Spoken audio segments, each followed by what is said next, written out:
예레미야에 대해서 오늘 말씀을 나누고자 합니다. 하나님께서 이 자리에 함께 하시고 우리의 모습을 그대로 보시고 충만한 은혜를 내리셔서 오늘 예레미야 같이 나라 민족을 위하여 기도하고 눈물을 흘려 기도하며 마지막 때 분별할 수 있도록 주여 도와 주시옵소서. 연말연시 정말 얼마 남지 않은 2021년도 마무리 잘하게 하시고 2022년도 모두가 다 힘들 수 있다고 말하지만 우리는 주 안에 거하여 평안을 누릴 수 있도록 하나님 도와 주시옵소서. 예배의 시험을 온전히 주님께 맡겨놓고 살아계신 예수님의 이름으로 감사 간절히 기도하옵나이다. 아멘. 할렐루야. 예. 오늘 예레미야 5장 1절을 보면 너희는 예루살렘 거리로 빨리 왕래하며 그 넓은 거리에서 찾아보고 알라. 너희가 만일 공의를 행하며 진리를 구하는 자를 한 사람이라도 찾으면 내가 이 성을 사하리라. 얼마만큼 그 이스라엘이 남유다가 부패했는가를 단적으로 보는 말씀입니다. 그래서 오늘 하나님이 찾으시는 사람, 즉 시리즈로 합니다. 나라를 위하여 기도한 사람 예레미야입니다. 여러분, 예레미야는 나라 민족을 위해서 정말 눈물을 흘려 기도했고 매국노 소리를 들으면서까지도 나라 민족을 위해서 정말 기도하며 사랑했던 그런 사람입니다. 지금도 불철주야 나라와 민족만을 위하여 기도하는 이들이 있습니다. 금식하면서 죽어져가는 영혼들을 보고 세계의 선교 사역을 또 직접 감당하지 못한다 할지라도 위하여 눈물을 흘리면서 기도하는 이들도 있습니다. 저 산에서 깊은 골짜기에서 또 그리고 기도원에서 또 지하에서 이렇게 보이지 않게 기도하는 이들이 참 많이 있습니다. 그렇기 때문에 하나님께서는 이 땅을 그래도 오늘까지 이렇게 두시는 줄로 믿습니다. 저와 여러분, 나라 민족을 위해서 더 기도하시기 바랍니다. 나아가서 이 땅의 교회를 위해서 기도해 주시기 바랍니다. 죽어져가는 영혼들을 위하여 기도하되 이탈된 자들을 위해서 기도하시고, 여러분 이제는 주저할 때가 아닙니다. 나아가서 담대하게 예수 믿어야 된다. 다시 교회에 가야 된다. 이제 마지막 때 주님 오실 날이 얼마 남지 않았다. 또 그리고 이렇게 위급한 코로나나 경제적인 어려운 시대에 하나님은 도와주신다. 이런 말들을 우리가 습관적으로 계속 해야 될 줄로 믿습니다. 아멘. 그래서 정말 죽어져가는 영혼을 봐야 돼요. 힘들고 지친 이들, 그들의 입장 우리가 돼야 되고, 누구의 심정을 가져야 되겠습니까? 하나님의 심정을 저와 여러분이 가져야 될 줄로 믿습니다. 예레미야는 그랬던 사람입니다. 자, 예레미야 1장 7절을 한번 보겠습니다. 잘 나오나? 자, 예레미야 7장을 한번 봅시다. 시작. 여호와께서 내게 이르시되 너는 아이라 하지 말고 내가 너를 누구에게 보내든지 너는 가며 내가 네게 무엇을 명하든지 너는 말할지니라. 아멘. 이 예레미야는 하나님의 온전하신 말씀, 그 하나님의 말씀, 깨어 있었던 사람이죠. 그러니까 항상 하나님의 말씀을 가감없이 들었던 사람입니다. 하나님의 말씀을 더욱더 정확하게 듣고 그리고 바르게 전하고 그리고 행하는 그런 모습 속에서 오늘 예레미야 같이 저와 여러분도 마찬가지로 하나님의 말씀을 오늘 여기 있는 대로 7절 뒤에 있는 대로 너는 가며 내가 네게 무엇을 명하는지 너는 말할지니라 그랬습니다. 여러분에게도 하나님의 음성이 그대로 잘 들려지기를 바랍니다. 그리고 또 그대로 전할 수 있기를 바라며 그대로 행할 수 있기를 바랍니다. 하나님은 지금 그런 자들을 찾고 계시기 때문에 그렇습니다. 요한계시록 1장 3절을 보게 되면은 이 예언의 말씀을 읽는 자와 그리고 이 예언의 말씀을 듣는 자와 그리고 이 예언의 말씀 기록된 것을 지키는 자가 복이 있다 그래 놓고 때가 가까움이라 그랬습니다. 때가 가까웠기 때문에 또 우리가 하나님의 축복 안에 거해야 되기 때문에 하나님의 말씀을 읽고 듣고 그리고 지켜야 된다라고 요한계시록 첫 장을 떠들면서 그 말씀이 나오고 있습니다. 오늘도 마찬가지입니다. 하나님의 말씀을 읽고 듣고 지켜야 됨과 동시에 하나님께서 오늘 또 우리들에게 시대에 따라서 주시는 음성이 있습니다. 시대를 분별하고 이 시대에 어떤 복음을 전파해야 되는지에 따른 이 주의 종, 그리고 어떻게 더 강력하게 애끓는 심정으로 나아가서 죽어져가는 영들에게 복음을 전해야 되는지를 저와 여러분이 또 이렇게 느낄 수 있도록 깨어있기를 주님의 이름으로 축원합니다. 예레미야 5장 오늘 1절을 다시 보게 되었을 때 참 답답한 말씀이 아닐 수가 없죠. 너희는 예루살렘 거리로 빨리 왕래하며 그 넓은 거리에서 찾아보고 알라. 그러면서 뭐라 그랬죠? 너희가 만일 공의를 행하며 진리를 구하는 자를 한 사람이라도 찾으면 내가 이 성을 사하리라 그랬습니다. 그러면서 2절에 보면 그들이 여호와의 사심으로 맹세할지라도 사실은 거짓 맹세하니라 그랬습니다. 여기 보니까 첫째, 자 1절 보겠어요. 너희는 거리에서 찾아보고 알라. 너희가 만일 첫째는 공의를 행하는 사람, 공의를 행하는 사람. 그 다음에 두 번째는 진리를 구하는 자, 진리를 구하여 진리를 행하는 자가 포함되어 있겠죠. 그러니까 그 시대에는 2절에 있는 대로 여호와의 사심으로 맹세할지라도 사실은 거짓 맹세다. 그러니까 그들의 신앙이 다 썩었다라는 것을 말하고 있습니다. 그 썩었다라는 것은 단적으로 뭐냐? 공의를 행하지 않았다는 것입니다. 공의는 하나님의 말씀을 그대로 지키며 살지 않았다는 것입니다. 그 다음에 진리를 구한다는 것은 하나님의 무엇라고 말씀하시는 데 대해서 깨어있지 않았다는 것을 말하고 있는 것이죠. 그러니까 그런 사람이 지금 예루살렘 거리에 나가서 한 사람만 있어도 내가 이 성읍을 멸하지 않겠다라고 말씀을 하셨으니 참으로 이 에레미야가 그 말씀을 들으면서 얼마나 답답했겠습니까? 여러분, 환난과 또 고통과 그리고 시대가 어려울수록 제일 필요한 것은 뭐냐면 공의와 진리입니다. 지금 이 시대에 공의가 있습니까? 진리가 있습니까? 지금 뭐 대통령 후보들이 나와서 연설을 하지만 그들이 공의가 있습니까? 그들이 진리가 있어요? 정치권에 하는 사람들 뭐 다 거짓말이라고 물론 말합니다만 그럼에도 불구하고 10가지면 10가지, 100가지면 100가지 공약 속에 정말 진짜가 정말 공의롭게 행할 수 있는 그런 부분이 과연 몇 퍼센트나 될까라고 생각해 볼 때 우리 국민들은 지금 답답하기가 짝이 없죠. 여러분, 그럼에도 불구하고 우리는 나라 민족을 위해서 기도할 때 하나님께서 나라와 민족을 위해서 정말 온전한 공의를 취하여 그리고 진리를 취하여 살 자가 과연 얼마나 있는가를 하나님께서 보시면서 믿는 자들의 공의와 진리에 설 때 하나님께서는 이 나라를 바꾸어 주실 수도 있다라는 것을 저와 여러분이 분명히 기억해야 될 줄로 믿습니다. 한 사람도 없다는 거예요. 그러니까 공의를 행하는 것 같지만 사실은 뒤에서 엉뚱한 짓 하고 진리를 구하는 것 같지만 하나님 우리의 죄를 용서하여 주옵소서, 오늘도 바르게 살지 못한 것을 용서하여 주옵소서 하고 기도는 멋지게 한 것 같지만 하나님의 말씀이 이 땅에 이루어지게 없어서 이렇게 기도는 나름대로 되지만 그 속은 아니라는 것이죠. 예수님께서도 이 땅에 오셔가지고 바리새인들과 서기관들과 법 잡은 자들 그들에게 뭐라고 그랬습니까? 독사의 자식들아 그랬습니다. 해칠한 무덤과 같이 겉은 멀쩡해요. 겉은 깨끗합니다. 근데 그 속은 썩은 시체로 냄새가 가득하다 그랬거든요. 지금 이 시대의 그리스도인들, 지금 이 시대에 하나님을 믿는 자들이 속이 얼마만큼 혹시라도 썩지 않은 날을 이 되돌아보는 저와 여러분이 되어야 될 것이죠. 그래서 우리들은 요엘서 2장 13절에 있는 대로 너희는 옷을 찢지 말고 마음을 찢어라 그랬어요. 옷을 찢지 말고 마음을 찢고 너희 하나님 여호와께로 돌아올지어다 그랬어요. 그러면서 그는 은혜로우시며 자비로우시며 노하기를 더디하시며 인애가 크시사 뜻을 돌이켜 재앙을 내리지 아니하시리니 이렇게 말씀을 하고 있거든요. 그러니까 지금 이 시대도 마찬가지입니다. 정말 먼저 주의 종들이 우리 믿는 자들이 공의를 행하고 올바르게 하나님의 말씀대로 살고 진리를 구하면서 어떻게 하면 하나님의 말씀이 무엇인지 성령의 인도하심을 따르는 이것에 대해서 우리가 집중을 한다면 하나님께서는 대한민국을 더 굽어 살펴주실 줄로 믿습니다. 오늘 주님께서는 이러한 자를, 하나님께서는 이러한 자를 찾고 계십니다. 우리 교회라도 저와 여러분 한 사람이라도 이런 자가 될 수 있기를 주님의 이름으로 축원합니다. 그 다음에 에레미야 1장 11절을 한번 다시 보겠습니다.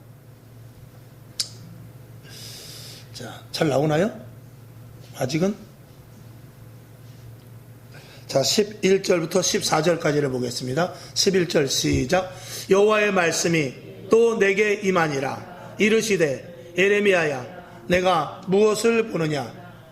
대답하되 내가 살구나무 가지를 보나이다.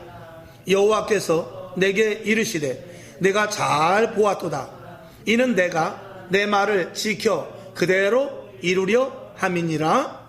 여호와의 말씀이 다시 내게 임하니라. 이르시되 내가 무엇을 보느냐? 대답하되 끓는 가마를 보나이다. 그 면이 북에서부터 기울어졌나이다. 여호와께서 내게 이르시되 재앙이 북방에서 일어나 이 땅의 모든 거민에게 임하리라. 아멘. 그 다음으로 우리 예레미야 선지자는 시대의 상황을 정확하게 알았습니다. 지금 이 시대, 누가 시대를 정확하게 봅니까? 여러분, 정치인들이 시대를 정확하게 봅니까? 지식인들이 정확하게 봅니까? 종교인들이 정확하게 봅니까? 경제인들이 정확하게 봅니까? 모두가 다 속이고 거스러 포장하고 아직도 우리나라는 괜찮다, 아직도 미래는 밝다, 아직도 뭐는 어떻게 된다, 이런 공약 글자 그대로 빌공짜, 그냥 아무것도 없는 공짜 공약만 내세우고 있습니다. 이 시대를 제대로 알지 못하고 지금 앞으로 대한민국이 어떻게 나아가야 될지 걱정하는 사람이 정말 극히 적습니다. 그리고 그 걱정하는 사람은 또 힘이 없는 사람들이에요. 정말 힘 있는 사람들이 걱정을 해야 되지 않겠습니까? 첫째는 종교 지도자들이 걱정을 할 수 있어야 돼요. 말로만 걱정하는 것이 아니라 진짜 요엘서의 말씀대로 옷을 찌는 것이 아니라 가슴을 찢어가면서 매일 부르짖어 기도하고 매일 하나님 앞에 간구하고 어떻게 하면 하나님의 말씀을 쓸까 해서 이 회개의 가슴을 치면서 우리가 기도해야 되는데 그런 이들이 너무나 적지 않은가를 우리가 생각해 봅니다. 물론 한 면에서 예레미야 선지자같이 기도하는 이들이 분명히 있습니다. 아멘. 그런 분들 때문에 그래도 오늘까지 우리가 이렇게 예배를 드리고 있는 것이죠. 오늘 여기 보면은 살구나무의 그 비교가 나옵니다. 살구나무는 여러분이 아시는 대로 살구나무는 우리나라 살구나무가 아몬드라는 말도 있는데 이제 우리가 글자 그대로 살구나무를 본다면 봄에 제일 먼저 피는 꽃입니다. 그렇기 때문에 이스라엘의 빠른 회복이 있을 것을 이야기하고 있어요. 어떻게 했을 때 회개만 하면 하나님께서는 급속하게 이스라엘을 회복시켜준다는 거예요. 남유다를. 그러면서 또 한 가지는 13절인 대로 이 끓는 가마가 있는데 기울어졌다는 것입니다. 이 기울어졌다는 것은 조금 있으면 이 끓는 가마에서 물이 넘쳐, 뜨거운 물이 펄펄 끓는 기름이 넘칠 것이라는 것이죠. 그것이 무엇입니까? 하나님의 진노죠. 결국은 바벨론이 쳐들어올 것에 대하여서 이제 암시적으로 이야기를 하고 있는 것입니다. 여러분, 예레미야 선지자와 같이 이렇게 시대를 볼 수 있어야 돼요. 회개를 해야 되고 지금 시대 상황이 어떻고 이런 것들을 볼 수 있어야 되거든요. 그러면은 저와 여러분 이 시대를 볼 수 있으면요 이 가슴이 타들어갑니다. 이 시대를 볼 수 있으면은요 밥이 넘어가질 않아요. 이 시대를 볼 수 있으면은요 우리가 기도하지 않을 수 없어요. 이 시대를 볼 수 있으면 어디가 하나님께 나가지 않고는 우리가 견딜 수 없죠. 우리가 일과 생활을 하면서 밥도 먹어야 되고 직장도 다녀야 되고 사업도 해야 되고 여러 가지 모든 일들을 우리가 병행해서 해야 되지만 그럼에도 그 한쪽 가슴 속에서는 예레미야가 그렇게 말했어요. 예레미야서는 내가 정말 이스라엘 백성들이 말도 듣지 않고 그리고 내가 전하는 이 말이 정말 이스라엘 백성들의 귀에 거슬리고 정말 좋지 않은 말만 하니까 차라리 내가 말을 하지 않을까라고 생각한다 할지라도 이 속에서부터 가슴이 막 불이 타올라서 말을 하지 않을 수가 없다는 거예요. 마치 내 자녀가 물속으로 자꾸 물가에 가서 놀면은 야 거기 안 돼 그렇게 긴박한 상황으로 말하는 것 같이 말을 안 할 수가 없다라는 것이죠. 이 시대를 볼 때 저와 여러분이 이 예레미야 같이 볼 수 있기를 주님의 이름으로 축원합니다. 하나님은 시대 때마다 그 의도가 있어요. 하나님은 그 시대 때마다 하나님께서 의도하시는 생각과 계획이 있단 말이죠. 그거를 누가 알아야 되냐? 기도하고 깨어있는 예레미야 같은 자들이 알아야 되는데 저와 여러분이 예레미야 같이 시대를 볼 수 있기를 주님의 이름으로 축원합니다. 이건 주의종뿐만이 아니라 성도 한 사람 한 사람이 시대를 볼 수 있는 이 분별력을 가질 수 있어야 돼요. 시대가 이렇구나. 얼마만큼 부패했고 얼마만큼 썩었고 얼마만큼 지금 어떤 길로 가고 있는가 이런 것들을 저와 여러분이 알 수 있어야 되죠. 여러분에게도 이 예레미야 사실은 혼자만도 살 수 있습니다. 바벨론에서는 얼마든지 콜을 합니다. 예레미야 선지자만 온다면 그는 내가 죽이지 않겠다. 그리고 융숭한 대접을 받을 수 있는 그런 지금 현 상황에 있습니다. 근데 그는 그 핍박을 받아가면서 우물 속에 갇혀가면서도 감옥에 갇혀가면서도 그는 그 나라를 위해서 회개해라 왕도 회개해라 제사장도 회개해라 다 회개하라 이렇게 회개하면서 매를 맞아가면서 그 말을 하고 있는 거예요. 왜? 눈으로 보이기 때문에 하나님이 계속 말씀하시기 때문에 귓전에 계속 들리기 때문에 이 속에 가슴이 타서 견딜 수 없기 때문에 그런 것이죠. 여러분 지금 이 시대에 누굴 찾습니까? 그런 심정을 가진 예레미야 같은 사람을 찾고 있는 것입니다. 저와 여러분 2022년대 그런 심정을 가질 수 있기를 주님의 이름으로 축원합니다. 그 다음에 예레미야 29장 11절을 한번 보겠습니다. 예레미야 29장 11절. 자, 다 같이 시작. 나 여호와가 말하노라. 너희를 향한 나의 생각은 내가 안하니 재앙이 아니라 곧 평안이요 너희 장래의 소망을 주려 하는 생각이라. 아멘. 이 에레미야는 거짓 선지자들이 평안하다 그랬어요. 거짓 선지자들은 바벨론이 왜 쳐들어와, 이 나라가 어떤 나라인데, 하나님이 직접 관여하는 나라인데 저 항복하라고 하는 이 예레미야를 잡아 죽여, 이렇게 저 매국노 같은 감히 항복을 하라고 하더니, 감히 포로로 끌려가서 죄를 받고 오라고 말하다니, 그게 있을 수 있는 말인가? 이 남유다가 어떤 나라인데 북이스라엘이라고 또 틀리단 말이야. 이렇게 말하면서 에레미야를 어지간히 미워했지만 에레미야 선지자는 이렇게 말합니다. 여호와가 말하노라. 너희를 향한 나의 생각, 내가 너희에게 포로로 끌려가야 될 것이다, 아니면 회개해야 된다, 아니면 지금이라도 빨리 항복을 해라, 이것이 사실은 너희에게 평안을 말하는 것이라는 것입니다. 그래야 너희가 앞일이 편하다는 것입니다. 그게 하나님께서 원하시는 것이고, 그래야만 이 나라가 살 수 있는 길이라는 것이죠. 지금 당장 버텨서 될 일이 아니라는 것입니다. 우리는 사람들을 보면서 잘못된 부분을 말하기가 상당히 힘듭니다. 특별히 죄종들이 성도들에게 이야기하는 부분도 때로는 조심스러운 부분이 있습니다만, 그럼에도 불구하고 죄종이 재단에 서서 지금 시대가 어떻고, 그리고 우리의 잘못이 무엇이며, 어떻게 하나님이 기뻐하시고, 지금 정세가 어떻고, 영적인 정세가 어떻고, 국제 정세와 더불어서 영적인 것이 지금 어떻게 나아가는가, 이 방향을 제시해 주는 데 있어서 가감없이 말해야 됩니다. 그러려면 깨어 있어야 되죠. 평안만 말해서는 안 된다는 것이죠. 하나님, 우리가 그렇게 말할 수 있습니다. 코로나가 와도 우리는 안전한 보고했습니다. 경제적인 어려움이 와도 우리는요, 얼마든지 하나님께서 도와주시니까 걱정하지 마시고 그저 교회 안에서 이 신앙생활 잘하면 됩니다. 이렇게만 말하면 안 됩니다. 에레미야 선지자가 말하는 평안은 뭐냐? 너희가 잘못된 것들을 회개하라는 거예요. 그런 길로 가면 안 된다라는 거예요. 그랬을 때 하나님께서 온전한 평안을 주신다라는 것이죠. 그러니까 내가 너에게 책망을 했지만 그게 실질적으로 너희가 평안을 위한 길이라는 것입니다. 거짓 선지자들이 괜찮다 하나님이 응답하실 것이다, 구하는 대로 줄 것이다, 걱정하지 마라, 이러면 안 된단 말입니다. 우린 지금 쉴만한 물가에 있고 푸른 초장에 있으며 철저히 열매를 맺기 때문에 주 안에 있으면 무조건 하나님께서 도와주신다, 이런 복음은 이건 진짜가 아니라 가짜 복음이 되는 것이라는 것입니다. 진짜 복음은 뭐냐? 우리가 가슴을 찢으면서, 마음을 찢으면서 옷만 찢는 것이 아니라 눈물을 흘려 부르짖어 기도하면서 하나님 앞에 나오면서 철저하게 우리의 잘못된 것들을, 과거에 잘못된 것, 현재에 잘못된 것, 미래의 소망, 이것을 철저하게 하나님 앞에 아뢰면서 하나님 앞에 바로 서서 가야 될 것을 이야기하는 것이죠. 근데 이스라엘 백성들은 자신들의 잘못에 대하여서 절대로 아니다라고 말한 것입니다. 5장 1절에 오늘 본문의 말씀과 같이 공의를 행하며 진리를 구하는 자가 없다라는 것입니다. 여러분, 공의를 구하고 진리를 찾는 저와 여러분이 분명히 되어야 될 줄로 믿습니다. 히브리서 12장 8절에 보면 이런 말씀이 있습니다. 징계는 다 받는 것이거늘 너희에게 만약에 징계가 없으면 사생하여 참아들이 아니다 그랬어요. 여러분이 자녀들을 왜 잔소리를 하고 때로는 회초리를 듭니까? 바른 길로 가라 그러는 것이죠. 만약에 그것이 없으면 아들을 버릴 것과 똑같다고 그러는 거예요. 잘못되는지 아는데도 어떻게 할 수 없지, 그럼 그냥 놔두면 그 자식은 버리는 거라는 것이죠. 그러나 진짜 부모는 자식에게 바른 길로 갈 수 있게끔 회초리를 댄다라는 것이 오늘 여기 히브리서 12장 4절의 말씀이죠.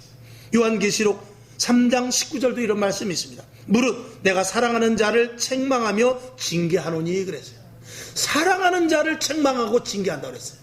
그 사랑하지 않는 자는 평안할 수도 있습니다. 거짓 평안이지요. 그냥 내버려 두는 것입니다. 그건 저주예요. 큰일 나는 것입니다. 늘 평안을 말하는 거짓 선지자들에게서 그 말을 듣지 말고 에레미야가 쓴소리를 하지만 그 말이 진짜 평안이라는 것입니다.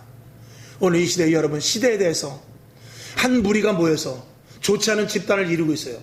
근데 감히 잘못됐다고 말하지 못합니다. 왜? 그들의 집단이 워낙 세기 때문에. 지금 그래서 자살하는 사람들이 있잖아요. 이번에 이런 사태 속에서 자살하는 사람이 왜 그렇습니까? 감히 불지 못하기 때문에 자살하는 거 아니에요? 이를테면 그런 일들이 이 시대적으로 종종 많이 있었습니다. 여러분, 우리도 마찬가지입니다. 분명히 저쪽이 별로 좋은 일이 아니야, 그런 일임에도 불구하고 그 무리가 크게 운집되어 있으면 우리가 감히 그것을 말하지 못합니다. 이번에도 이번에 이 문정부가 들어서면서 법안이 4,000개가 통과가 되고, 법안이 고쳐진 게 수정이 4,000개, 몇천 개 가지고 법안이 합해서 8,000개나 6,000개가 이게 수정이 되고 바꿨다라는 것입니다. 그러니까 180석 있으니까 자기 마음대로 하는 것이죠. 물론 거기는 옳게 가는 법도 있을 것입니다. 그런데 자칫하면 그것이 자기네들의 기득권을 위한 법일 수도 있다는 것이죠. 그러면 그런 것들은 국민들은 지금 알지도 못해요. 그리고 법안은 국회에서 계속 처리해 나갑니다. 어느 날 그 법안의 잣대를 우리에게 댔을 때 꼼짝없이 끌려가는 그런 일이 생길 수도 있을 수 있다는 것이죠. 그러니까 언제든지 위정자들은 공의를 행할 수 있고 진리에 대해서 관심을 가져야 되는 것입니다. 어떤 것이 옳고 어떤 것이 그런 것에 대해서 분별하지 못하는 정치인은 국민들을 구렁텅이로 끌고 가는 것입니다. 여러분, 교회도 마찬가지입니다. 주의 종이 하나님의 말씀을 바로 알지 못하고 설교는 사람들을 보고 하는 것이 아니고 하나님이 뒤에 계심으로 말미암아서 하나님이 말하는 대로 말씀하시라고 하는 대로 말하는 것이거든요. 그게 가장 중요하거든요. 그러니까 우리가 저와 여러분이 이 시대를 살아가면서 그런 마음가짐을 여러분들이 분명히 가질 수 있기를 주님의 이름으로 축원합니다. 예레미야 29장 8절을 한번 보겠습니다. 예레미야 29장 8절. 29장 8절. 자, 8절 한번 봅시다. 시작. 만군의 여호와 이스라엘의 하나님이 이같이 말하노라. 너희 중 선지자들에게와 복술에게 혹하지 말며 너희가 꾼 바 꿈도 신청하지 말라. 9절. 내가 그들을 보내지 아니하였어도 그들이 내 이름으로 거짓을 예언함이니라. 여호와의 말이니라. 거짓 선지자들이 하나님의 이름을 빙자해서 평안하다라고 말한다는 것입니다.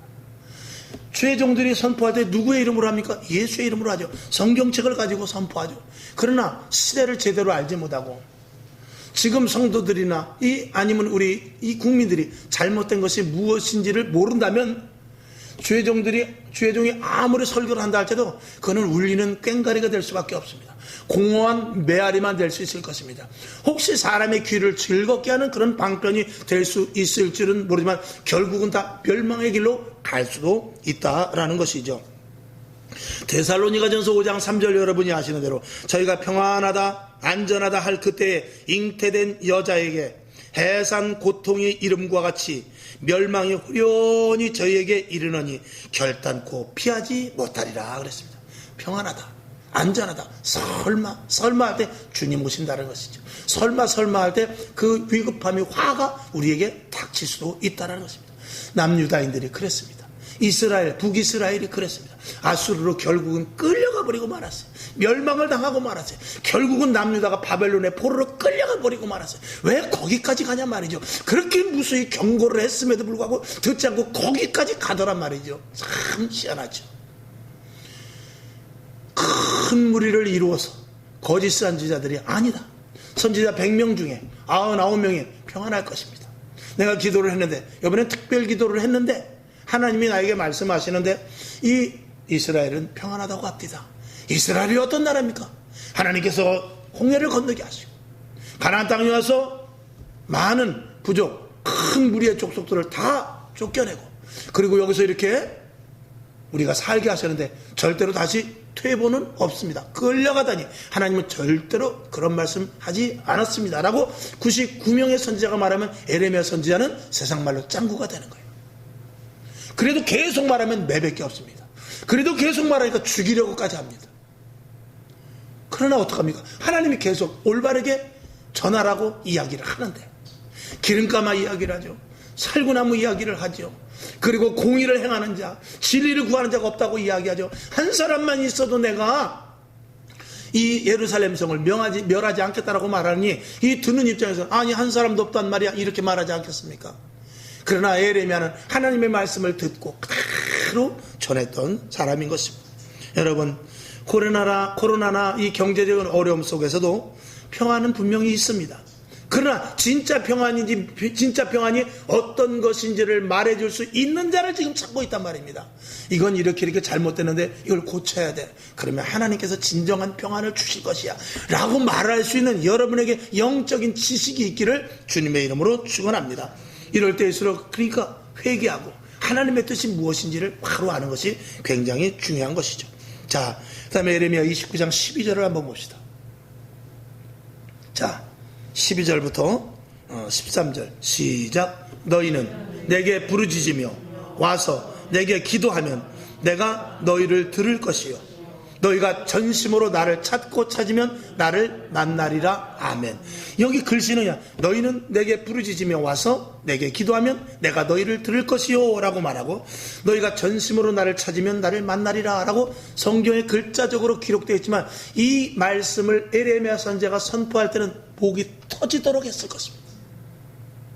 목이 터지도록 했을 것입니다. 기도해야 된다. 기도해야 된다. 회개하라. 얼른 빨리 기도해라. 지금 위급한 시대다. 더 기도해라. 1시간 기도한 사람은 2시간 기도하고 2시간 기도한 사람은 작정하여 기도하고 계속적인 기도를 해라 라고 계속해서 말씀하시면서 13절에 전심으로 와서 기도하고 전심으로 하나님을 찾는 것을 이야기하고 있는 것이죠. 여러분, 이 시대에 이런 사람이 필요한 것입니다. 남들이 듣든지 안 듣든지 여러분 전심으로 이전에 와서 기도하시길 바랍니다.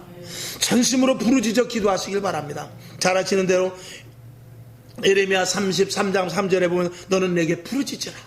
내가 내게 응답하겠고 내가 알지 못하는 그거 비밀한 일을 내게 보이리라 이렇게 말하고 있지 않습니까? 얼마만큼 부르짖으라는 것입니까? 보일 때까지 응답받을 때까지 부르짖어 기도하라는 것입니다. 하나님은 준비하고 계세요. 부르짖는 자, 전심으로 찾는 자에게 주실 은혜와 그리고 그들에게 보여줄 비전을 하나님은 준비하고 계신단 말이죠. 오늘 이 시대는 누가 그 일을 하겠습니까? 저와 여러분은 비전을 찾아야 돼요. 비전을 봐야 돼요. 하나님의 말씀을 듣고 확신찬 신앙생활을 할 수 있어야 됩니다. 이거 없으면 우리가 왜 예수를 믿습니까? 이거 없으면 왜 주의 종의 역할을 감당합니까? 이것이 없으면 왜 교회에 나옵니까? 우리는 이것을 아는 영적인 우리는 신령한 몸을 입은 자들입니다. 우리는 신령한 영을 가진 자들입니다. 하나님과 우리와의 관계 속에서 영적인 신령과 진정의 예배를 드리는 영적인 존재인 것입니다. 그래서 위로부터 공급하여 주시는 신령한 것으로 살아가는 자들이니까 우리는 영적인 세계를 알아야 돼요. 영적인 세계, 신령한 것을 먹으면서도 영적인 세계를 모른다면 이건 무둔한 자 아니겠습니까?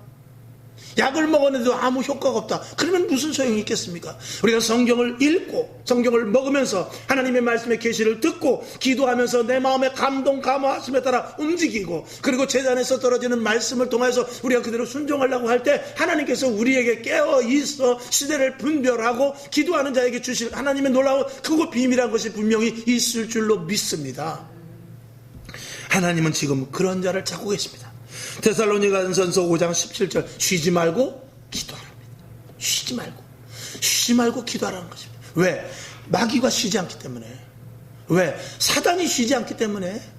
귀신이 계속 우리에게 한 길로 도망간 귀신이 막 7길로 오려고 몸부림을 튀어서 그들이 달려들기 때문에 기도하라는 거예요. 어떻게? 쉬지 말고 해야 돼요. 그들은 쉬지 않기 때문에 그래요. 저와 여러분이 영적 깨어있을 수 있기를 바라며 오늘 이런 자들을 주님은 찾고 계십니다. 에스겔 36장 36절을 한번 제가 보겠습니다. 한번 찾아볼까요? 에스겔 36장. 에스겔 36장 36절.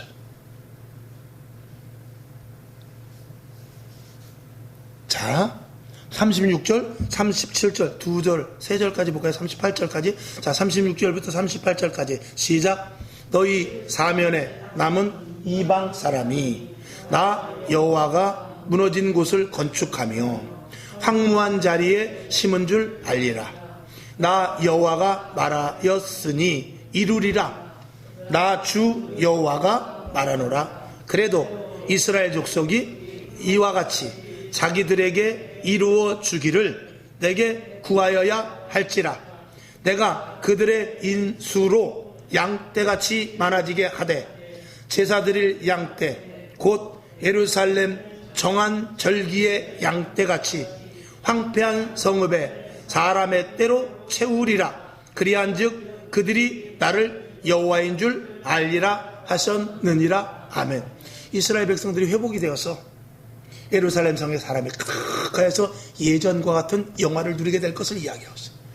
그것을 예언했지만 이 32절에 보면 뭐라고 그랬냐면, 그래도 이스라엘 족속이 이와 같이 자기들에게 이루어주기를 기도해야 하나님이 하시겠다는 거예요. 알지만 하나님은 회복을 말씀하셨어요. 그리고 회복할 것을 우리에게 약속으로 주셨어요. 그러면 우리가 할 일이 있다라는 거예요. 그럼에도 불구하고 기도하라는 거예요. 기도하지 않으면 하나님께서 마치 공을 던지려고 딱 준비해서 이렇게 하고 있는 것이죠. 내가 공을 던진다, 받아라. 근데 받을 준비를 안 하고 있으면 던질 수가 없는 것입니다.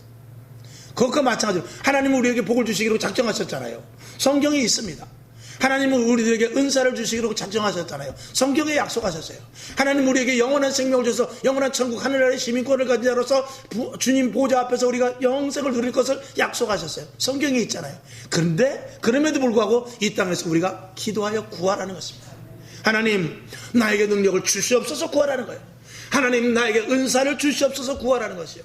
하나님, 나에게 구원의 확신을 더 크게 강하게 믿음이 희석되지 않도록 하나님이 힘 주시옵소서라고 구하라는 거예요. 구하는 자에게 가졌던 주님께서 준비하셨던 것들을 주시겠다는 것입니다.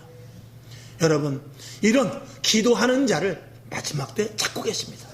하나님이 찾으시는 사람, 기도하는 사람입니다. 아무리 그 사람이 훌륭하고, 아무리 그 사람이 지혜가 있고 지식이 있고, 아무리 그 사람이 어떤 그 방면에서 탁월하다 할지라도 그가 기도하지 않으면 하나님과는 전혀 관계없습니다.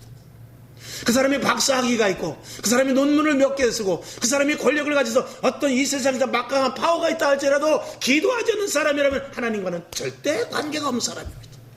여러분, 비록 내가 교회 안에서 그저 별 볼 일 없는 존재고 세상에 나가서도 그냥 그저 낮은 자리에서 일만 하는 그런 사람이라 할지라도 기도하는 자를 하나님과 관계를 갖고 그에게 하나님께서 부어주실 은혜를 부어주시는 것입니다. 아멘이시죠? 하나님은 지금 이 시대에 기도할 자를 찾고 계십니다. 그리고 크고 비밀한 것을 우리들에게 주시기로 작정을 하고 계시는 것입니다. 예수님도 기도하셨어요. 예수님도 기도하셨습니다. 우리가 한번 볼까요? 자, 누가복음. 자, 따라해 봅시다. 누가복음. 투투. 포포. 투투. 포포. 22장 44절. 누가복음 22장 44절. 투투, 포포. 제가 투투하면 여러분 포포. 투투. 뽀뽀가 아니에요. 투투, 포포. 외울 수 있겠죠? 누가복음 투투, 포포예요. 자, 예수님이 기도를 어떻게 하셨냐? 우리도 이렇게 해야 돼요. 힘쓰고, 애쓰고, 간절히 하고, 땀 흘려 기도하고, 핏방울이 될 정도로 기도해야 돼요. 요 5가지. 이 기도를 우리가 해야 돼요. 근데 여러분 얼마나 힘써서 기도합니까? 얼마나 애써서 기도합니까? 얼마나 간절히 기도합니까? 얼마나 땀을 흘려 기도합니까? 얼마나 정말 땀방울이 피가 되도록 기도합니까? 이런 기도를 해야 십자가를 지듯이 나라 민족을 위해서 이렇게 기도해야 돼요. 교회를 위해서 이렇게 기도해야 돼요. 죽어져가는 영혼들을 위해서 이렇게 기도해야 되고요. 내 자신을 위해서도 기도해야 되고 후대를 위해서 앞으로 걸머질 다음 세대를 위해서 이렇게 기도해야 돼요. 힘써도 여러분 힘쓰는 게 한계가 있겠죠. 애쓰는 거 한계가 있을 수 있습니다. 간절히도 얼마만큼 해야 간절히 할까요? 땀을 흘릴 때까지는 할 수 있겠죠. 땀 흘릴 때까지. 핏방울이 되도록은 하지 못할 것입니다. 우리가 여기서 5가지 중에 우리가 제일 먼저 할 수 있는 건 땀 흘릴 때까지. 땀 흘릴 때까지는 할 수 있을 것 같아요. 힘쓰고 애쓰고 간절히는 하나님 보시는 관점이 있기 때문에 우리가 내가 아무리 애써서 하나님 보시기에 그게 애쓴 거냐? 더 해야지. 간절히 돼. 아이고 그게 간절이야? 더 해야지. 그럴 수 있지만 땀은 눈에 보이잖아요. 땀 흘릴 때까지 여러분 한번 해보시기 바랍니다. 계속 기도하면 한 15분만 하면 땀이 나죠. 하나님 땀 흘렸어요. 그리고 하나님께 한번 아뢰보시기 바랍니다. 우스운 이야기 같지만 할 수 있는 것부터 하자 말이죠. 그렇게 해서 기도를 우리가 집중으로 삼고 기도를 하는데 말씀에 의거해서 우리가 기도하는 거예요. 말씀에서 기도하라고 하니까 하는 것입니다. 말씀에서 기도할 필요 없다. 기도는 적당히 하라 그러면 우리는 말씀대로 순종하고 기도 안 하면 돼요. 근데 말씀은 쉬지 말고 기도하라는 것입니다. 에레미야 선지자에게 통하여서 부르짖어 기도하라는 것입니다. 간절히 구하라는 것입니다. 이것에 대해서 저와 여러분이 변함없기를 주님의 이름으로 축원합니다. 하나님은 오늘 우리들에게 말하죠. 마귀는 위기가 아니라고 말할 수 있어요. 우리들 무슨 위기냐? 조금 있으면 지나가. 약도 나오고 경제적인 것들도 이제 한번 풀어지는 다 이렇게 고비가 있는 것이야. 이렇게 위기가 아니라고 말하면서 재앙이 곧 끝날 것이라고 말할 수도 있어요. 그리고 정권이 바뀌든지 안 바뀌든지 그게 문제가 아니라 너는 다 살 수 있어 하는 이런 마귀의 적당한 꼬드김에 넘어갈 수 있죠. 그리고 이렇게 힘들고 어려울 때는 쉬는 게 다음을 위해서 좋은 거야 라고 말하는 이런 달콤한 유혹도 우리에게 있을 수 있습니다. 우리는 마귀의 그런 유혹을 듣는 것이 아니라 하나님의 음성을 들어야 돼요. 오늘 예레미야 선지자를 통해서 몇 가지 말씀을 드렸듯이 그대로 저와 여러분이 들을 수 있어야 되는 것이죠. 결론으로 말씀을 드립니다. 하나님은 예레미야 같은 자를 찾고 계십니다. 아멘이시죠? 그래서 철저하게 하나님 앞에 붙잡힌 바 되고 그 다음에 회개하여 하나님의 말씀에 의하여서 살아야 되고 즉 우리가 진리를 구하고 공의를 찾아야 된다 이 말이죠. 그 다음에 하나님의 관점에서 보는 살구나무를 보고 기울어진 그 기름가마를 보듯이 여러분 시대를 위급한 시대 평안한 시대 이런 것들을 구별해서 볼 수 있는 그런 사람을 찾는 것이고 진정한 평안이 무엇인지를 말할 수 있는 그런 자를 주님은 오늘도 찾고 계시며 계속 기도하라고 외치는 자를 지금 찾고 계시며 나라와 민족을 위해서 눈물로 기도하는 자를 찾고 계신다는 사실을 저와 여러분이 분명히 인식하셔서 나 혼자라도 예레미야 같은 그 일에 동참할 수 있기를 주님의 이름으로 축원합니다. 기도하겠습니다. 하나님 아버지 사람을 보지 않고 하나님의 말씀 뜻대로 살아가게 하여 주시옵소서.